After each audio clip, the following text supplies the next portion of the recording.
साथियों नमस्कार, कैसे हैं आप सब लोग। आज बात करेंगे सेक्शन 349 BNSS पे। कई बार एक कॉमन क्वेरी आती है आपकी कि हमें आया है नोटिस सेक्शन 349 BNSS का, हम क्या करें और किस प्रकार जो है डिफेंड करें।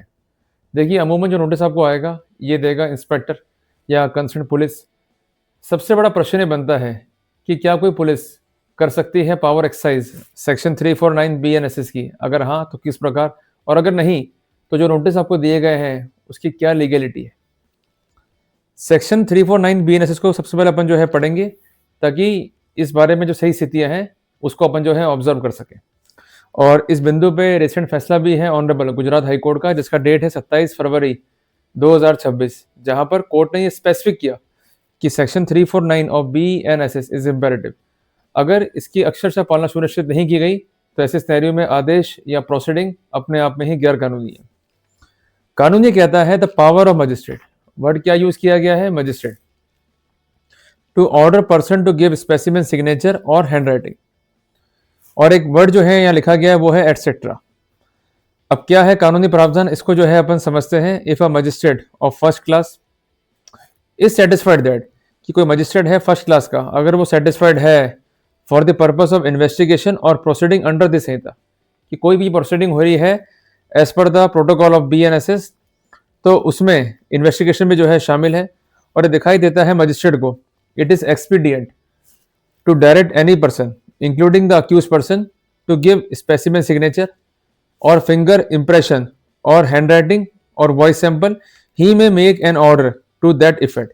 यहाँ पर इसको अपन जो है एंड करते हैं फर्स्ट स्नैरियो को। कुल मिलाकर के बात जो है हमें स्पष्ट हुई कि कंसर्न जो मजिस्ट्रेट है वो ही आदेश कर पाएगा सेक्शन 349 BNSS में। अगर आपको नोटिस आया पुलिस का तो आप मत दीजिए वॉइस सैंपल, क्योंकि पुलिस जो है आपका वॉइस सैंपल कलेक्ट नहीं कर सकती है, including the anti corruption, including the CBI।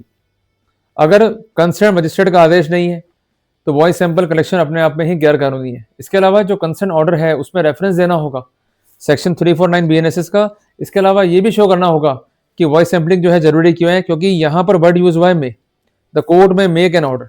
कुल मिलाकर के डिस्क्रिप्शन है और उसे एक्सरसाइज करने के लिए साउंड प्रिंसिपल फाइल पे होने चाहिए। अगर वो नहीं है तो हम बेनिफिट जो है ले सकते हैं। क्लियर हो गया अपने को।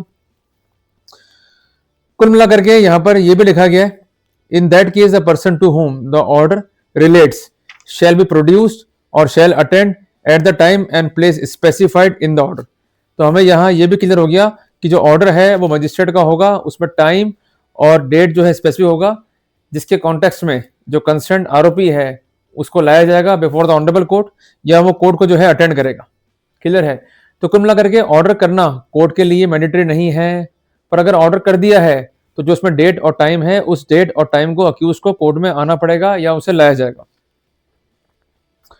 और जो टाइम और डेट जो है स्पेसिफाई है, उस डेट और टाइम पर जो कंसर्न आरोपी है वो अपना वॉइस सैंपल या हैंड राइटिंग या फिंगर इंप्रेशन या स्पेसिमेन राइटिंग जो है प्रोवाइड करेगा, जिसके कॉन्टेक्स्ट में ऑर्डर जो है किया गया।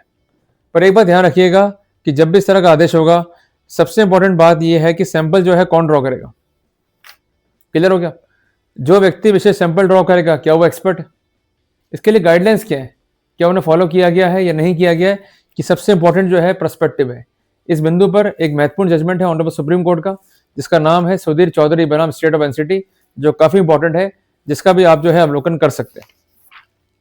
इसके अलावा यहाँ पर एक प्रोविजन जो है दिया गया है, provided that no order shall be made under this section unless the person has at some time been arrested. अगर व्यक्ति विशेष अरेस्टेड नहीं है तो कोई आदेश नहीं किया जाएगा।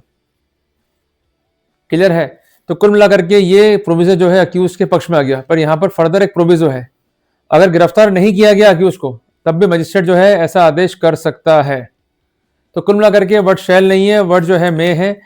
अगर कोर्ट को अपना एक्सरसाइज करना है ज्यूरिडिक्शन, तो प्रोसिक्यूशन को अर्जी में तथ्य लिखने होंगे, ग्राउंड्स क्या है जिसके कॉन्टेक्स्ट में रिक्वायर्ड है वॉइस सैंपलिंग। अगर ये दोनों बातें नहीं है या ये फंडामेंटल मिसिंग है तो वहां पर हम जो है बेनिफिट ले पाएंगे। तो कुल मिलाकर के मैंने आपको स्पष्ट कर दिया the scope and extent of section 349 of BNSS। अब प्रश्न ये बनता है कि हमें आया है नोटिस, हम क्या करें। अगर नोटिस आया है उसको पढ़ो, क्या उसमें कोई रेफरेंस है सेक्शन 349 BNSS का, क्या उस पर साइन है मजिस्ट्रेट के, क्या उस पर कोर्ट की जो है सील है। अगर ये फंडामेंटल्स एब्सेंट है डेफिनेटली यू में फाइल द ऑब्जेक्शन। उसके लिए करना क्या है, जो आपको लेटर आया है कंसर्न पुलिस से उसका रिप्लाई जो है फाइल कर दो और उसमें साफ साफ कह दो चूंकि ये आदेश जो है गैर कानूनी है और ये आदेश जो है as per section 349 of BEN-SS नहीं है, और इसके अलावा जो गाइडलाइंस है सुप्रीम कोर्ट की और ऑनरेबल गुजरात हाईकोर्ट की, उसको फॉलो नहीं किया गया है। ऐसी स्थिति में मैं अपना वॉइस सैंपल देना नहीं चाहता हूँ। अगर कोई स्थिति कानून के अगेंस्ट है तो उसको मानने के लिए या रिगार्डिंग द कंप्लाइंस आप जो है बाउंड नहीं है। तो कुल मिलाकर के आपको आपके अधिकार मालूम होने चाहिए, और ये भी मालूम होना चाहिए कि आपके जो अधिकार है वो कॉम्प्रोमाइज ना हो जाए या कंप्रेस ना हो जाए, जिसके बचाव के लिए आप क्या क्या स्टेप एज पर लॉ जो है ले सकते हैं। मिलते हैं एक नए अध्याय के साथ।